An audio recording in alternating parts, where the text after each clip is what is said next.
excited about what's happening in the electric vehicle market today. Gasoline-powered cars are going to be a thing of the past. They just have to be. Number one, they're just not very efficient. And number two, they have a lot of problems with emissions. So if we can convert over to an electric vehicle framework as opposed to standard gas cars, that's going to do a lot for our society to make things better. We're off right now traveling to the electric vehicle team for Southern Polytechnic State University. They're going to show us their vehicle today.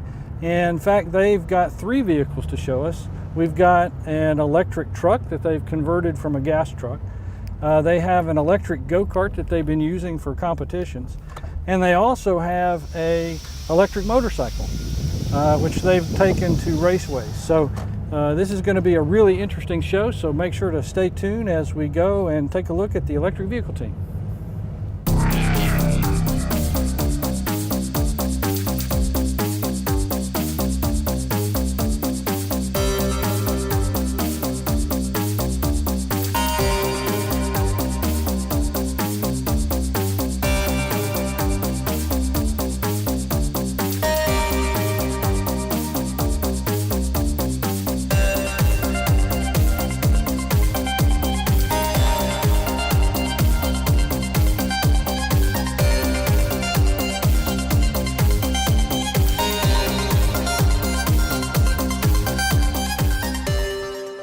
All right, before we get started, we're going to need to learn a little bit about electric vehicles and how they work. Now, electric vehicles represent the future of transportation in this country, and there's a lot of reasons for that. The first reason is they're incredibly simple. Basically, there are 4 main components in an electric vehicle, and we're going to go over those in a minute with my assistant. Having so few components means that it's also going to be very easy to maintain. If you open the engine compartment of your current car and you look inside, it's going to be this vast array of complex systems, many of them for emission controls, etc., etc. And none of that is going to exist in an electric vehicle because it doesn't have an emission. It doesn't have a tailpipe. There are no gases being emitted. So it's incredibly efficient, and also the running of the vehicle itself doesn't pollute the environment. Electric vehicles also have an advantage in efficiency. They are incredibly efficient from taking energy in the battery and driving the car along the road.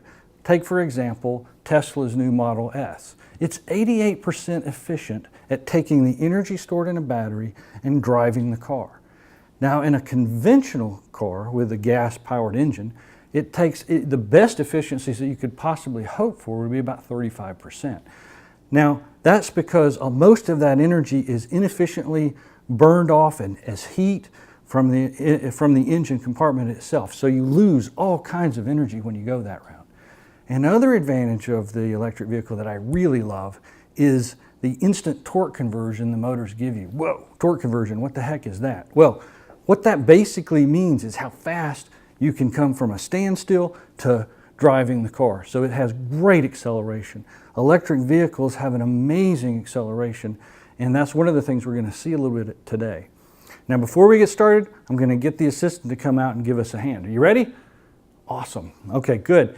Now, what we're going to do first is we're going to take a look at the main component that most everybody's aware of. That main component is going to be the electric motor. Now, the electric motor is what drives the wheels or the transmission, depending on how your car is configured. And the electric motor is one of the most important parts of the vehicle. Tied to the electric motor, though, is another very important piece of electronics called the motor controller. The motor controller actually drives the motor and makes it go at certain speeds appropriate for what you're doing. It helps you control the speed and control the power that's being delivered to the wheels. The motor itself needs power, so the batteries are then connected to the motor controller, which drives the motor. You see the picture here? Batteries, motor controller, motor, that's it. Now there's one little piece that's missing because that little piece can either be in the car or external to the car. That is the charge controller. We've got to have some way to get the power and energy into the batteries, and we can do that by having a charge controller mounted in the vehicle and then having a plug come out of the vehicle that you can plug into the wall. Or we can have the charge controller outside the vehicle and you just connect up a connector right to the batteries. Depends on the manufacturer and what they want to do with their system as to how they configure it. Now the vehicles we see today are going to have a variety of different configurations, and we're going to point those out as we go along. So let's get back to the show.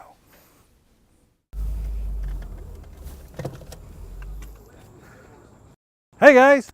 Okay, we're here now with Jason McGahee. He is the president of the electric vehicle team here at Southern Polytechnic State University, and he's showing us the electric vehicle that they created from an old Chevy S10 body.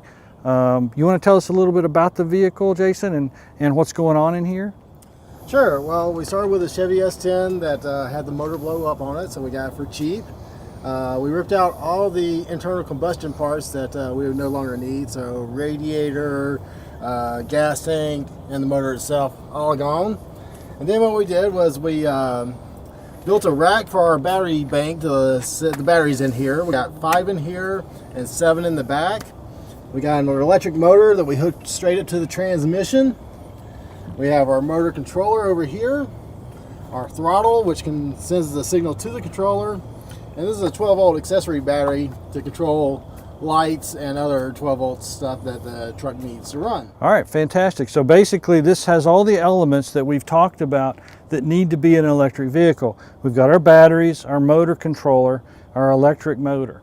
Okay, so let's go around to the back and see what's going on back there.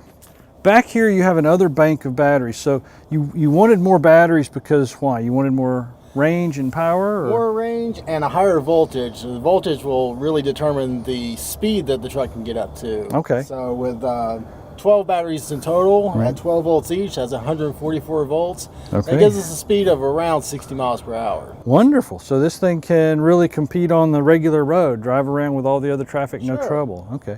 Now, what is this thing unit here for? This is the charger for the batteries. We Okay. built it right into the truck so that we wouldn't have to worry about finding a charger. Okay. All we got to do is find a place where we can plug in. Oh yeah, let's We come.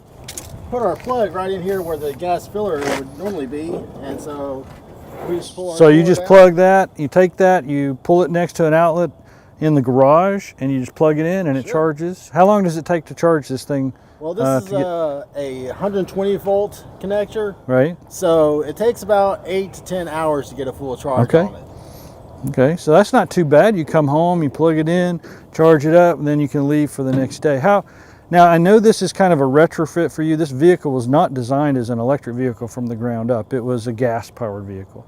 So you've stuck a motor in there, an electric motor where the engine is, and it drives the transmission, right? Right. Okay, so you're not going to get as much efficiency as, say, an electric vehicle designed from scratch. That's true. So how far can you go on a charge in here? Well, with these batteries, we can get about a 40-mile range. Okay, that's not bad for a retrofit like this. With better batteries, you can extend that range, but then you also increase your cost. Okay. Hey, let's head out on the road. Is that okay? We can take Sure, it for a let's take a drive? ride. Let's do that. All right, so let's head on the road and take a look. Sitting here now, we're in the car. What is it you have to do to get this thing to go? Well, we have 2 key systems. One, the regular key to unlock the steering wheel, Okay. and this key To turn activates on the the electrical motor. Okay. So right now it's active. You've turned them on. Right, we got voltage over here. Okay. So, all right. And then we just put it into gear, Okay. and we step on the throttle. Okay. Oh, We pull take the off the parking parking brake. brake off. There you go. Yeah. Hey, it works just like a regular car. and we got a little squealing that happens as you just start to take off. All right, And then that goes right. away as soon as we get rolling. Fantastic. It's a nice smooth feel. There's no real loud engine noise. Right? That's kind of strange, I guess, right? If you're driving around, you don't hear the normal noise. And now notice you're shifting unusually different than what I would normally shift. There's no clutch in here. So the way this had to be built, you are doing what to shift gears, Well, the 5-speed transmission is still in place, right? but because the electric motor doesn't have to keep revs up, Right? there's no need for a clutch. You can just put it directly into gear, and then when you're ready to switch gears, you just throw it into the next gear. How do you know when it's getting low? How do you know when you're about to run out? Well, you don't want to run the batteries down to 0. Okay. So with a 144 volt system, we really don't want to get down to below 70 volts before you get a recharge on it. All right. So you watch it, and then when it gets down to close to 70, you decide it's time to call it quits. Absolutely. All right, and carry it in. So and you're saying that takes what, 20 miles or so before it gets to that point? That's good. That's a good commute home. So that would carry you home fairly easily. I like that. Hey, you know, why don't we just skip this and go get some donuts? What do you think? Well, we got some donuts lined up later. All right. We have about $3,000 into this project. That's all? That's it. That's it. So you converted this old S10 into an electric vehicle with about $3,000. That's not bad. And that includes the price of the S10.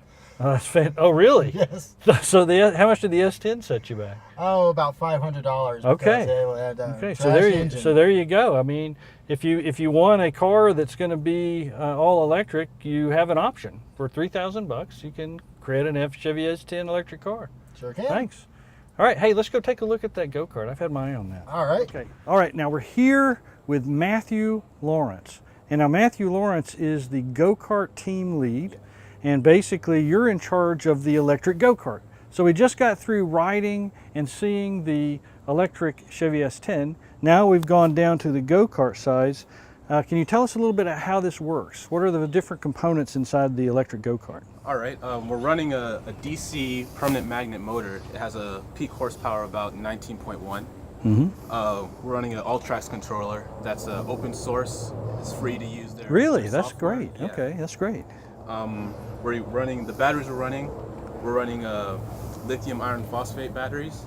Each cell, we're running 16 cells, and each is about 3.2 volts. Okay, fantastic. So why did you choose that type of battery? These batteries, they have a very high capacity rating. Okay. These cells here are about 100 amp hours. Okay, fantastic. So that gives you a chance to put this in a race and go for a long time. Is that right? Exactly. We're able to go about 12 miles. Our race was a 50-lap race. So you went in a race. You went. Where did this race occur? It was in Indianapolis, the IMS Motor Speedway. Okay, Indianapolis. That's fantastic. So it was a 50-lap run. What happened? We ended up getting 6th place. Wow. And 2nd place overall in efficiency. So we were really proud about that. That is fantastic. So how many people were competing in the field? In our bracket, we were racing against, I think, 11 other teams. Okay. But overall, there was 34 teams there. Oh, that's fantastic. That's fantastic. So it's very low to the ground. That's one of the things I'm noticing here. Yes, you want it to be low to have that good center of gravity to hit those curves right. All right. And so has that caused you any problems being so low? It's almost like you're riding on gravel. Yeah, sometimes, riding around on campus, we can feel the scratches, but on a track, it's going to be smooth. Okay. So we don't feel anything right there. Oh, that's fantastic. So this is very similar to the Chevy S10 that we just saw. Basically the same components. We have the battery power, we have a motor that drives the wheels, and then we have a controller that controls everything, controls the motor, and then there's probably a charging system somewhere. Where would that be? Our charging system is actually totally off the unit. We lift up our cases, okay, and we just pop them in each. So you pull the batteries out and you charge them and then you put them back in? We don't actually pull them out anymore. Okay. We made our own wiring harness. So okay. We just put it on top and then just... You charge it in the vehicle, but you bring it to the car. Exactly. Is one complete charge enough to get you through the whole race? Yeah, it is. That's fantastic. 50 laps? 50 laps. That is fantastic. About 12.6, 12.8 miles. Well, that's really cool. It'd be probably pretty cool to see this thing in action. So do you think you could show us how it goes? No problem. All right, yeah, let's see it. All right. Wow. Holy cow. Woo. Whoa, nice. That's electric power, folks. Electric power. There's nothing wimpy about electric. That's, had you rather drive a gas go-kart or an electric go-kart? Definitely electric. Definitely electric. That is fantastic. So they're actually going to let me drive this thing. That's amazing because they just don't know how bad a driver I am. But they've already committed, so you can't take it back. So it works like a regular car, right? Yeah, pretty much. Just need to turn it on right between your legs. Turn it on. Okay. Whoa, hello, whoa, boy, whoa. Wow. Amazing, this is amazing. This thing has amazing acceleration.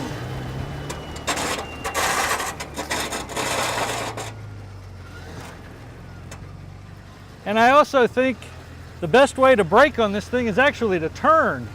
So if I make a sharp turn, that's how to slow it down. I won't do that now. Ready? Woo! I am loving this electric vehicle. This thing has amazing response. I've ridden in go-karts before, gas powered, they've got nothing on this. Super right off the line power. Oh, so if you guys need me for the next competition, We'll keep you in mind. I'm ready.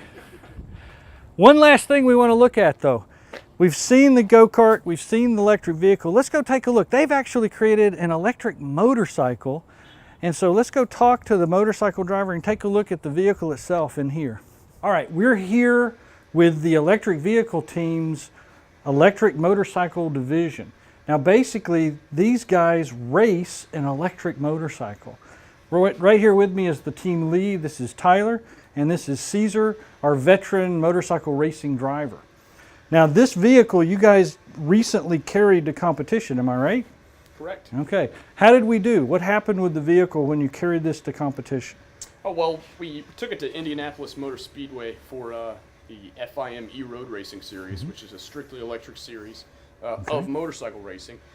The bike performed very well on the track. We were competitive with the Zero Motorcycles, which is a production team based in California that build those bikes for a living.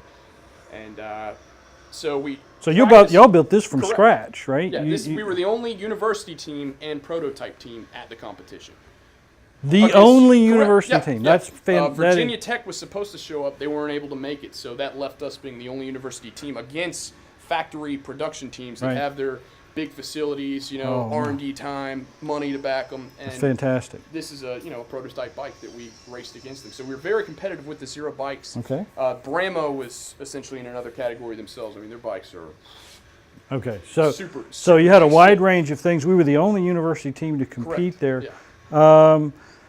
You were the driver during this competition, right? Yes, I was. I'm also a student here at Southern Polytechnic. I'm a mechanical engineering technology student, but I also happen to be a veteran racer. I've raced AMA Pro for 12 years and also raced a Weir for the last 15, almost 20 years actually. That's fantastic. So we have a veteran professional race driver carrying our electric motorcycle into the competition. All right, now I heard some interesting rumors that this bike actually was able to break 100 miles an hour. Is that true? Actually, this bike broke 160 miles an hour on the dyno. Wow, that's fantastic. 160 miles an hour. I can't even fathom going that fast. Now, you're a competitive motorcycle racer. You've probably raced gas engines before this quite a bit, right? Absolutely. This particular bike started as a gas-powered bike. It's a KR 250 that I had shipped over from Ireland. It raced in a European Cup Series, and we just took out the 250cc two-stroke gas engine and replaced it with electric powertrain components. Okay, fantastic. So how is this the first time you've raced electric motorcycles? Absolutely. It was Okay. quite an experience. Particularly racing gasoline bikes, for a long time you have reference markers like your RPM, engine RPMs and shifting, Right. whereas you don't have that with this. So you don't do any shifting. None at all. It's just all. So how do you just all go? It's all go. You're relying on your instincts to determine how fast you're approaching a corner, when to brake, when to tip the bike in, when to roll on the I guess the throttle, you would say. So you've had the taste of both. Which do you like better? I think it's 6 of one, half dozen of the other. I'm just really, this is a new experience for me with these electric bikes, and it's fascinating because on the one hand, you don't have the reference points of shifting and RPM. On the other hand, you don't have the distraction of shifting and RPM. That's true. That's true. You focus only on the track and the race. Only on your perspective of speed to determine when to brake, and where to accelerate. So what's this display do up here for you? That is the, it's called the Cycle Analyst. It's Okay. a popular used gauge by a lot of e-bike riders, the e-bicycle riders. It basically gives you real-time voltage, amperage pulled, watt hours per mile, so you can actually calculate, you know, what kind of efficiency you're getting. Gives you a kind of like a gas tank feature of how many volts you have left to use with the battery. So it's a great all-around gauge. Speed, calculates the speed, real-time speed. Great gauge for electric vehicles in general. You know, no matter if it's on a bike, a car, it's just an all-around great gauge to use for electric vehicles. That's fantastic. Right. Now, we've mentioned before, I've talked to you guys before a little bit about how these different vehicles work. Where is the motor in here? The motor is actually right here. Okay. This is an AC-20 induction motor. Okay. I think we cranked 68 horsepower out of this motor, 110 foot-pounds from 0 RPM. So instantly you've got peak torque. Right? Oh, yeah, instant torque. That's what I've always heard. Right, and the torque, you know, extends out through the RPM range and drops steadily. So this is an AC induction motor. Now the controller is actually mounted below him. Okay. Right below there, and the controller has over 100 parameters that you can actually change. Okay. Dial in. You can read real-time data from the controller, motor temp, controller temp, voltage, amps, everything from that controller. Oh, that's fantastic. So it provides you with all the status and data information that you need. Right. And then where is the battery? The battery pack fits underneath this. This is a fake gas tank per se. Fake gas tank. All right. So it's fiberglass. It's hollow. So we wanted to capitalize on that space that we weren't using for gas. Right. And this is actually the battery pack right here. It's out for testing at the moment. Okay. So these are lithium polymer chemistry cells. All right. Each cell fully charged is 4.2 volts and 5 amp hour.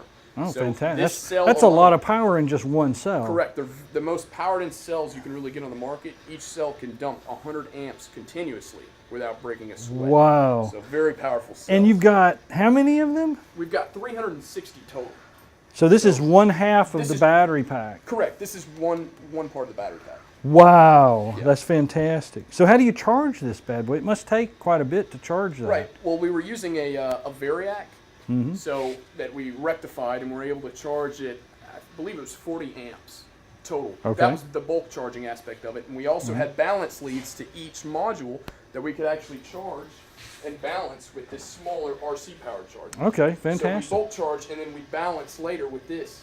And so all So around. you know, what you mean by balance is you've got to make sure each cell Correct. is charged at the same level, otherwise you have problems. So in parallel, you know, naturally the cells will want to charge each other. So the lowest one will bring the rest down as they dump, you know, That's right. the energy into the other one. So, you know, we didn't want this guy at 3.9, this guy at 4.2, this one at 4.3. You know, we didn't want That's to right. overcharge. Well, you lose energy efficiency Correct. as well, so Right. that's bad. So we followed up with the balance charger after bulk charging. Well, that's fantastic. I want to thank you guys for spending the time with us, and I would love to go see a race. In fact, the next time y'all race, let us know. Right. We're definitely going to go to the racetrack, and we'll watch these guys in action and root them on, okay?